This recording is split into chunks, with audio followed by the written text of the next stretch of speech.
పేరు ప్రఖ్యాతలుగాంచిన తిరుపతి గంగ జాతర వైభవోపేతంగా మే నెలలో 7 రోజుల పాటు జరుగుతున్న విషయం మనందరికీ తెలిసిందే.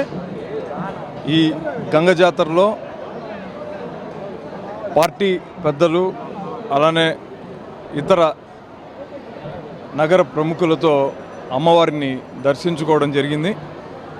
ఈ సందర్భంగా తిరుపతి పైన, తిరుపతి ప్రజానికం పైన అమ్మవారి పరిపూర్ణమైనటువంటి ఆశీస్సులు ఉండాలని మనస్ఫూర్తిగా కోరుకున్నాను. అమ్మవారి కృపా కటాక్షం ఉంటేనే తిరుపతి నగరం మరింత అభివృద్ధి చెందుతుందని నమ్మేటటువంటి భక్తుల్లో నేను ఒక్కడిగా ఆ నమ్మకాన్ని ఇనుమడింపజేస్తూ అమ్మవారికి మొక్కులు చెల్లించుకున్నాం. అమ్మవారి ఆశీస్సులు మరోసారి అందరిపైన ఉండాలని మనస్ఫూర్తిగా కోరుకుంటున్నాను.